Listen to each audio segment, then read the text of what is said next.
আজকের যে শিরোনামটি, এটি কোনো ব্যক্তিকে উদ্দেশ্য করে নয়। এই শিরোনামটি আপনার জন্য প্রযোজ্য হতে পারে, আমার জন্য প্রযোজ্য হতে পারে অথবা যে কেউ যারা কিনা সফলতার একটা জায়গাতে পৌঁছে গিয়েছেন। অনেক শত্রু তৈরি করেছেন, অনেক প্রতিযোগী তৈরি করে ফেলেছেন এবং কাজকর্ম করতে গিয়ে ঝুঁকিপূর্ণ অসংখ্য কর্ম করেছেন। এ সকল কর্ম করতে গিয়ে একটা সময়ে আপনাকে পালাতে হতে পারে এবং পালাতে হবে। কখনো জীবন থেকে, কখনো ব্যবসা থেকে, কখনো রাজনীতি থেকে, কখনো সিংহাসন থেকে পালাতে হবে। তো সেই আপনাকে যে পালাতে হবে সেটার একটা ম্যাথমেটিক্যাল meticulous একটা ডিজাইন থাকে। সব জায়গাতে ডিজাইন থাকে। এগুলো নিয়ে আমি অনেকগুলো ভিডিও করেছি ইতিপূর্বে। যারা দেখেছেন হয়তো অনেকেরই মনে থাকে না। আবার অনেকগুলো লেখাও লিখেছি। বেশ কয়েকটা লেখা লিখেছি। তারপরেও আবার এই বিষয়গুলো মাঝে মধ্যে স্মরণ করিয়ে দিতে হয়। এখানে আমি আ পালানো বলতে যেটি বুঝাচ্ছি যে, আপনি পালিয়ে যাবেন আর ফিরে আসবেন না। অর্থাৎ পালানো এমন একটা বিষয়, যদি আপনি পালিয়ে যান, আপনার আর ফিরে আসা হবে না। আর আরেকটি বিষয় রয়েছে, সেটা হলো পশ্চাৎপসরণ। অর্থাৎ আপনি কৌশলগত কারণে পেছনে চলে যাবেন।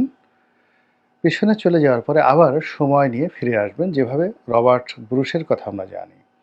বা যুদ্ধক্ষেত্রে অনেক লোককে জানি যারা মুহূর্তের মধ্যে পরাজয়ের ভান করে, পরাজিত হয়ে তারা পিছনে চলে যায়, আবার শক্তি সঞ্চয় করে সামনে চলে আসে গেরিলা আক্রমণের মতো করে। এটাকে পালানো বলা হয় না। পালানো অর্থ ইংরেজিতে যদি বলি আমরা ফ্লিড অ্যাওয়ে। যুদ্ধক্ষেত্র থেকে বহু দূরে চলে যাওয়া পিছু টান দিয়ে, এবং আর পালানো জিনিস নদীর মতো হারিয়ে যায়, কখনো ফিরে আসে না। এখন সেটা কেমন পালানো, বা এই পালানোর জন্য প্রস্তুতিটা কেমন থাকে?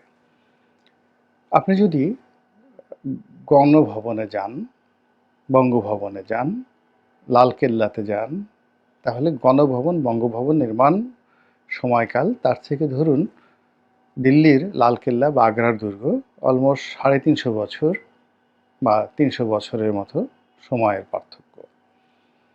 তো সেখান থেকে আপনি বাকিংহাম প্যালেসে যান, যেটির বয়স এখন ৮০০ বছর, 800 ইয়ার্স। তাহলে লালকেল্লার চাইতেও ৫০০ বছর আগে বাকিংহাম প্যালেস তৈরি হয়েছে। তারপর বাকিংহাম প্যালেস পেরিয়ে আপনি যদি তুরস্কের কয়েকটি প্রাসাদে যান, বড় কয়েকটি প্রাসাদে যান, জার্মানির কয়েকটা ক্যাসেল রয়েছে, সেখানে যান। তারপরে যদি আপনি মিশরের বেশ কয়েকটি ক্যাসেল রয়েছে, এমনকি পিরামিড রয়েছে, সেখানে যান, আপনি সব জায়গাতেই দেখতে পাবেন যে পালানোর জন্য সুন্দর সুড়ঙ্গ রয়েছে। আমাদের এই যে লালকেল্লার না থাকলেও লালবাগ দুর্গ আছে। তো লালবাগ দুর্গে গিয়ে দেখবেন যে সেখানেও পালানোর একটা সুড়ঙ্গ রয়েছে। বলা হয়ে থাকে যে এই সুড়ঙ্গটি একেবারে বুড়িগঙ্গা নদীর তীরে অজ্ঞাত একটি জায়গাতে গিয়ে সেটা শেষ হয়েছে, এবং এখান থেকে এটা বন্ধ করে দেওয়া হয়েছে। বেশ কয়েকজন লোক বলার চেষ্টা করেছে যে এই সকল সুড়ঙ্গ পথে ভূত থাকে, প্রেত থাকে, দানব থাকে, দৈত্য থাকে, এবং ব্রিটিশ জমানাতে এই লালবাগ কেল্লার যে সুড়ঙ্গ পথ, এটির রহস্য উন্মোচনের জন্য ওখানে অনেকে ঢুকেছেন, কেউ আর ফিরে আসেননি। এমনকি শিকল দিয়ে হাতি বেঁধে সেই হাতি ছেড়ে দেওয়া হয়েছে। হাতি সেখান থেকে হারিয়ে গেছে, শিকল ফিরে এসেছে। এরকম কাহিনী আপনি লালবাগ দুর্গে গেলেই শুনতে পাবেন। তো এরপরে সেটি এখন মাটি দিয়ে বন্ধ করে দেওয়া হয়েছে, কিন্তু সুড়ঙ্গটা রয়ে গেছে। তাহলে বোঝার চেষ্টা করুন যে কিভাবে মানুষ পালায়। একইভাবে আপনি বাংলাদেশে যে বিখ্যাত সেন বংশ, বল্লাল সেন। তো বল্লাল সেন তিনি নদিয়াতে ছিলেন, রাজপ্রাসাদে ছিলেন, দুপুরে খাবার খাচ্ছিলেন। তো সেই তাদের যে প্রাসাদগুলো দেখবেন, বড় প্রাসাদগুলো সবসময় নদীর তীরে হয়, সবসময় নদীর তীরে হয়। তো ওই নদীর যে প্রাসাদ, রাজপ্রাসাদ, সেটাও ভাগীরথী নদীর সাথে মেলানো ছিল, এবং তিনি সেই দুপুরের খাবারের সময়টিতে যখন শুনলেন যে তার প্রাসাদ ইখতিয়ার উদ্দিন মোহাম্মদ বিন বখতিয়ার খলজি আক্রমণ করেছে, তিনি সেখান থেকে পালিয়ে সেই নদীতে উঠলেন। ভাগীরথী নদী হয়ে তিনি আমাদের এই যে ঢাকার যে মুন্সিগঞ্জ, সেই মুন্সিগঞ্জে চলে এলেন এবং বাকি জীবন তিনি এখানেই কাটিয়েছেন, বাংলায় কাটিয়েছেন এবং এখানেই মৃত্যুবরণ করেছেন। তিনি আর কখনো নদিয়াতে বা তার যে মূল রাজধানী সেটাতে তিনি আর ফিরে যেতে পারেননি। এই হলো পালানোর ইতিহাস। তো কাজেই যারা ক্ষমতায় যায়, বিশেষ করে রাষ্ট্র ক্ষমতায় যায়, আমি অন্য জায়গাতে ভিডিওর পরিধি বেড়ে যাবে যদি ব্যবসা-বাণিজ্য বা ব্যক্তিগত জীবন, প্রেম, ভালোবাসা এই জায়গাগুলোতে যদি পালানোর কথা বলতে যাই হয়তো কয়েক ঘন্টার সময় লাগবে। কাজেই আমরা রাজনীতিতে রাখি।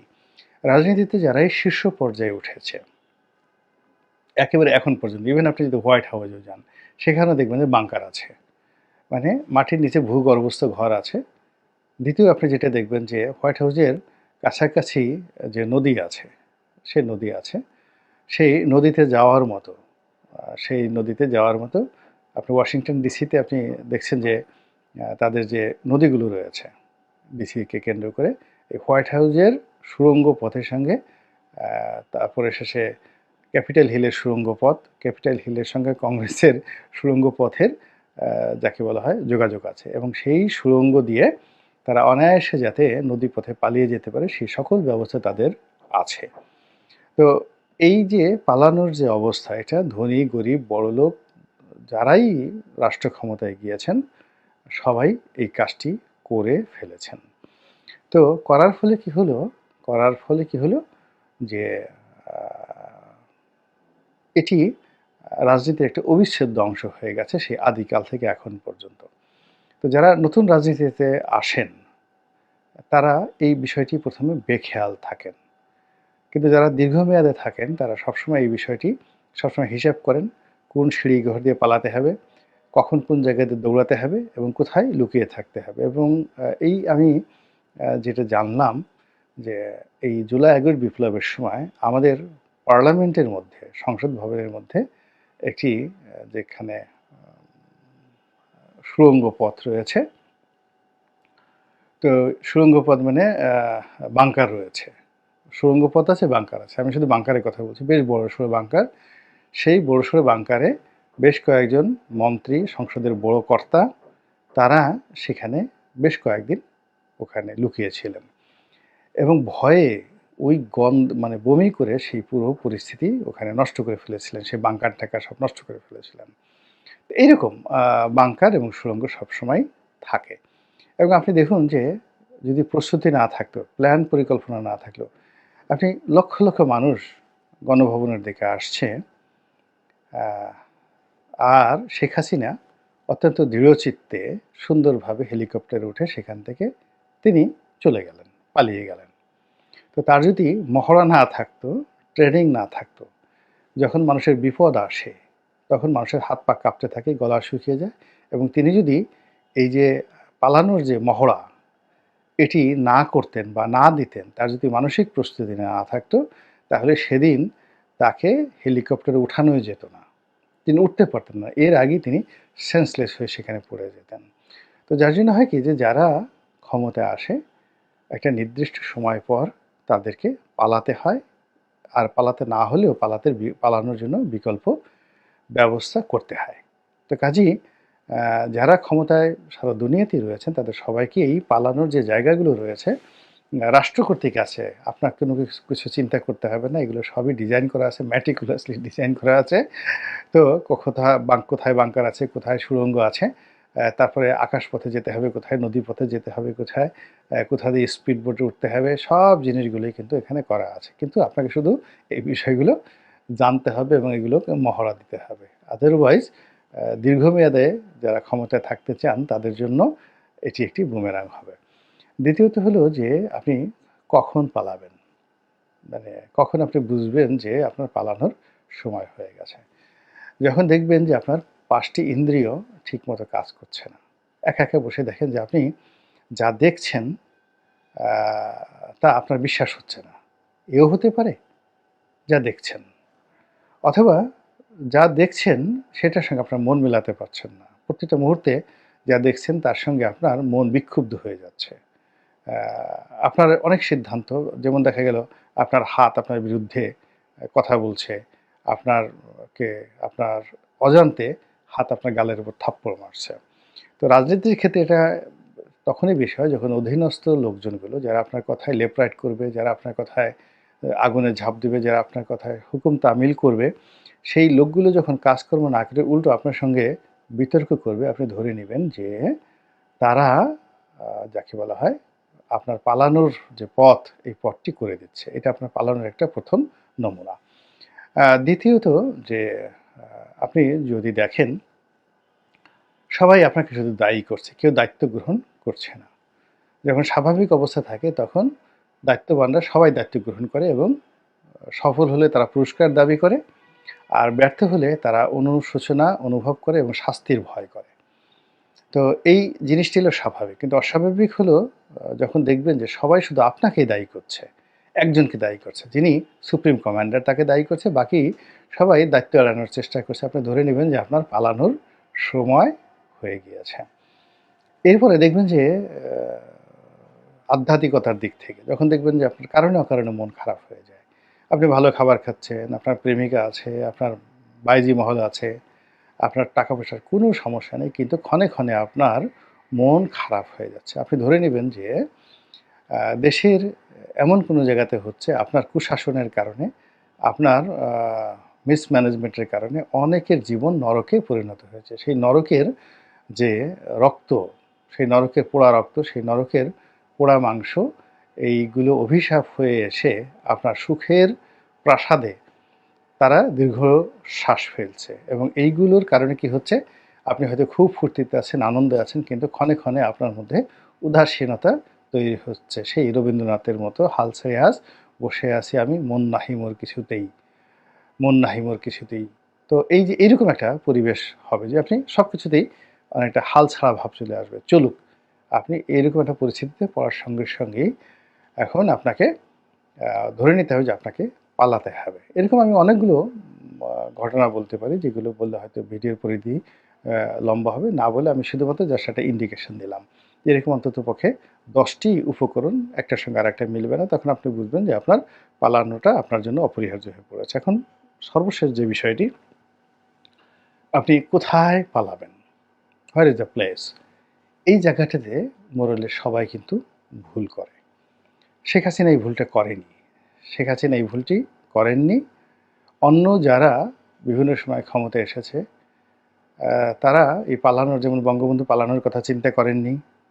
তারপরে কোথায় পালাবেন সেই চিন্তা তার ছিল না।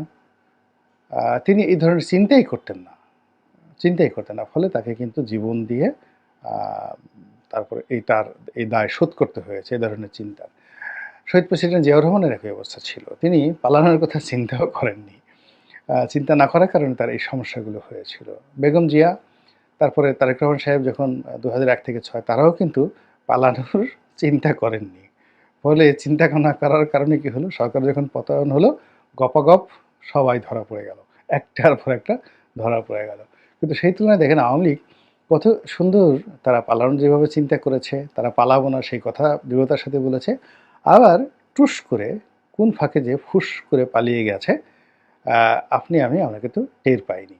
তো কাজেই ডেস্টিনেশন মানে আপনার কর্মের যেমন একটা ডেস্টিনেশন থাকবে, পশ্চাৎপসরণের একটা ডেস্টিনেশন থাকবে, তার সঙ্গে, সঙ্গে পালানোর জন্য আপনার একটা ডেস্টিনেশন থাকবে। আপনি যদি দেখেন যে আপনি সুন্দরবনে পালাতে পারছেন না, আপনি বান্দরবনে পালাতে পারছেন না, ভারতে পালাতে পারছেন না, পাকিস্তান আপনাকে আশ্রয় দেবে না, আমেরিকা, বিশ্বের ইউরোপের কোনো দেশ আপনাকে আশ্রয় দেবে না, তাহলে বুঝতে হবে যে আপনার পালানোর যেহেতু জায়গা নেই, আপনাকে এ দেশেই থাকতে হবে।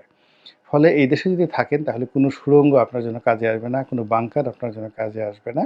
আপনাকে আপনার সুকর্ম দিয়ে, ভালো কর্ম দিয়ে পালানোর যে উপসর্গগুলো আছে সেই উপসর্গগুলো আপনাকে বন্ধ করতে হবে। আল্লাহ আমাদের সবাইকে হেদায়েত দান করুন এবং হেফাজত করুন। আসসালামু আলাইকুম ওয়া রাহমাতুল্লাহি ওয়া বারাকাতুহু।